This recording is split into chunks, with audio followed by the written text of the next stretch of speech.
We are getting too old for this. Howdy ho, people. Guess what? 2 years. It's been 2 years. 2 years. We are diving on the Huntress after it's been on the trailer for 2 years. So we got Bren, Dar.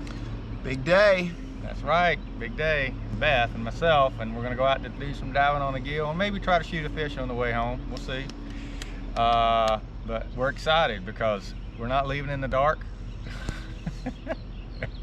And we're diving on my boat for a change. So let's do it, people. All right. So Bren, if I do shoot a fish, I may send it up on the anchor line. Just FYI. All right.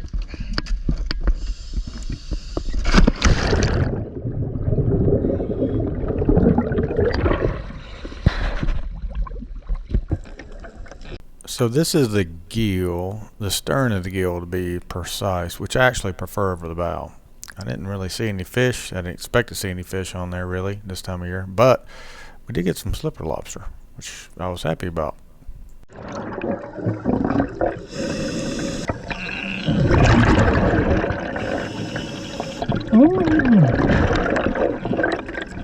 So Dar finds a slipper lobster here, and I had to talk him into keeping it. He's like, oh, what am I going to do with that? I'm like, you eat it, man. Later on, he was like, I'm so glad you told me to eat that because it was good and tasty. So, never go wrong with slipper.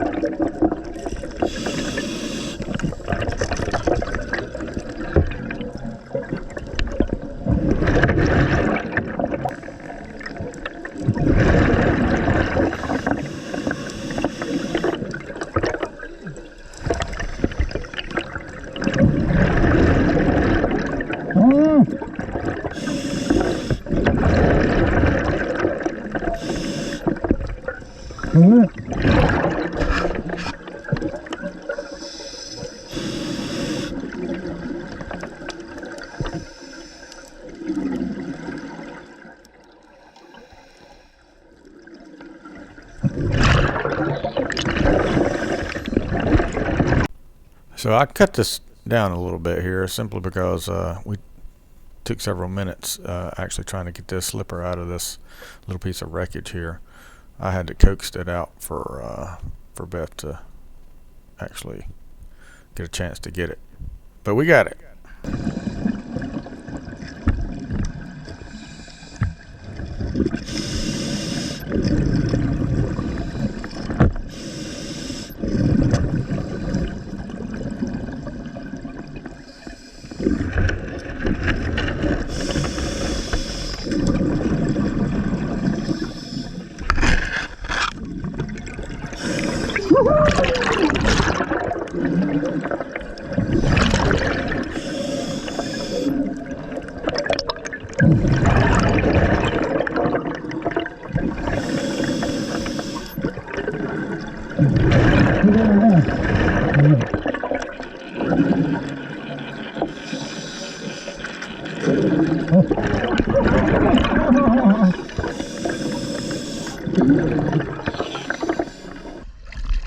Nice.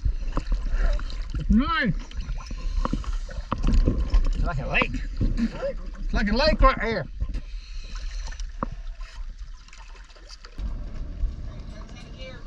All right. All right, go ahead and roll.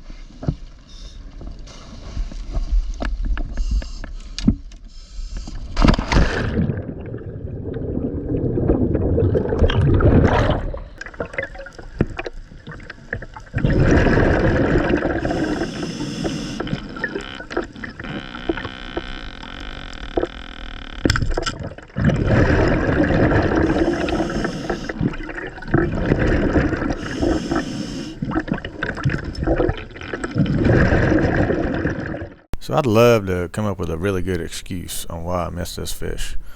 Brand new gun, not used to it, very short shock cord, buoyancy was off, all kinds of things. But ultimately, that shot just sucked, man. It sucked bad.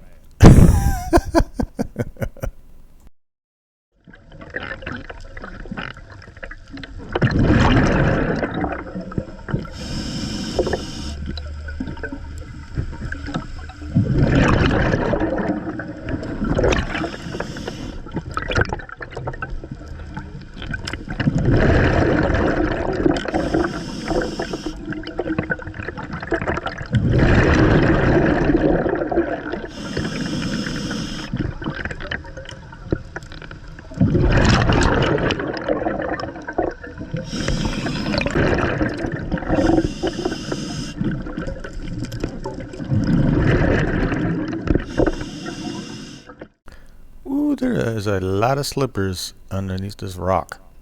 I think 1, 2, 3, 4, 5, 6, 7, 8, I think is what I actually counted at the time. One of them was kind of hard to see in the back. If Bren was over here, we would have got more, but he took off, you know. Thanks, Bren. But I ended up getting one. I wish I could have got more, because you can see there, if I had better technique, I wasn't so impatient, I probably could have got more. But, you know, one is better than none.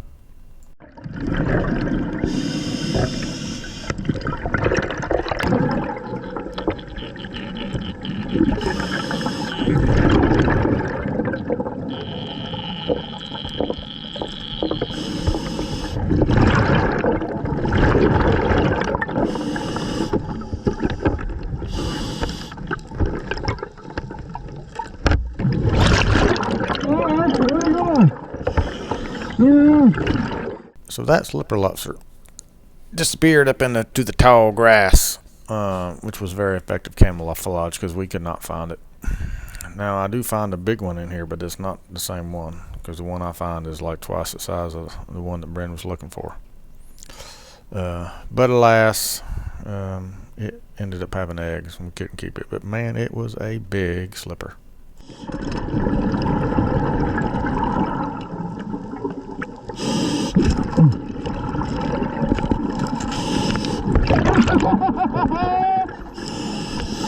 Oh no!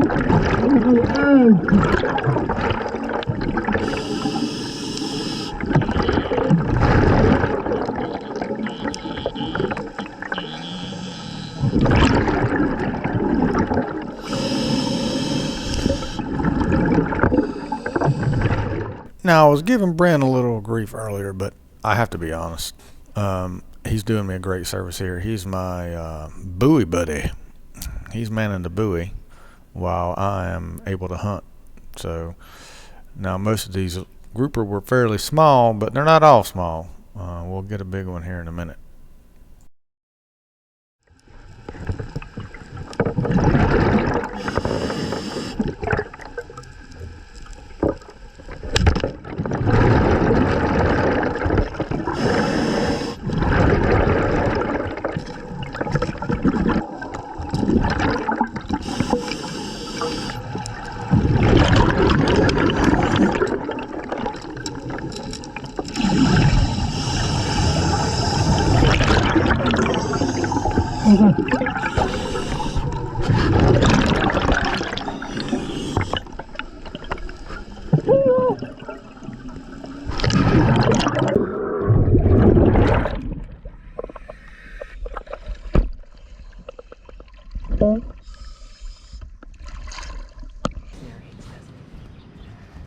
We don't have to say anything.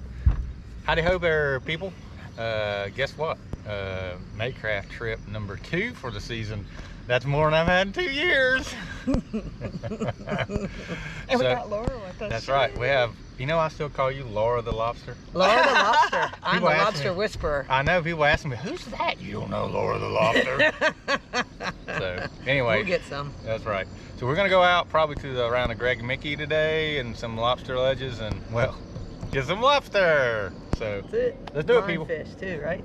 Well, yeah. Yeah, lionfish. Let's do it. Yep. Going over.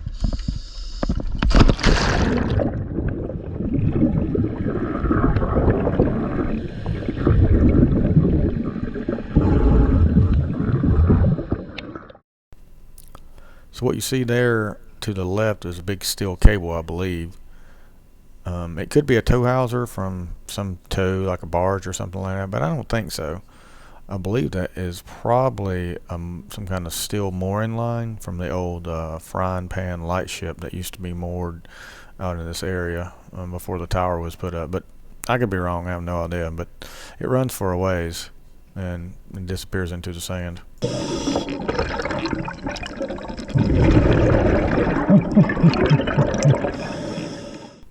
So these are a bunch of little guys, as you can see. I didn't mess with these guys because they're pretty small, but there were a bunch of them like that.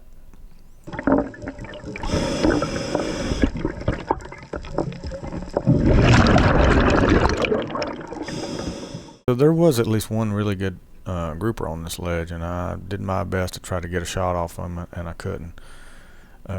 You'll see him in a little while. He had a scar on his head where I think he's been shot at before, which is pretty good indicator of why he's so smart. But we'll get lobster in the meantime.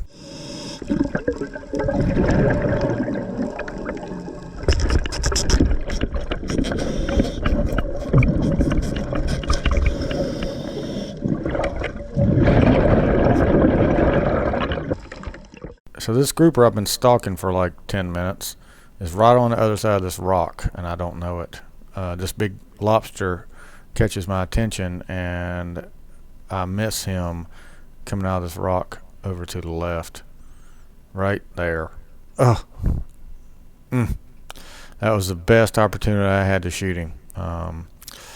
I've got my line on, so I couldn't free shaft him and take a long shot. So that was pretty much it, and that's pretty much what he did the whole time. But and I never got a better opportunity other than that. But no worries, big lobster. Here we come.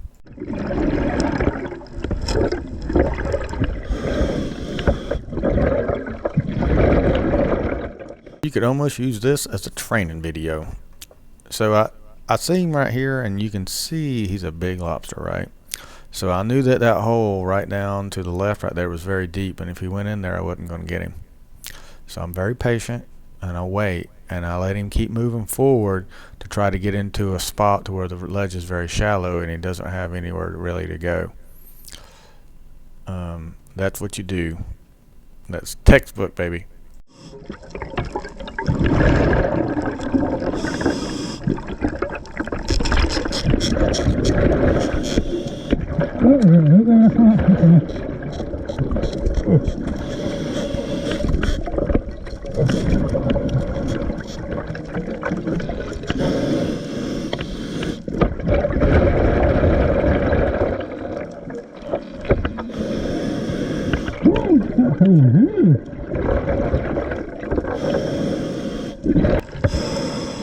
So you remember a few seconds ago where I showed you beautiful technique and textbook how to do things? Well, this is not it. This is the exact opposite. Just barrel in, don't have a plan, and just let him go back down in the deep hole. That's what you do.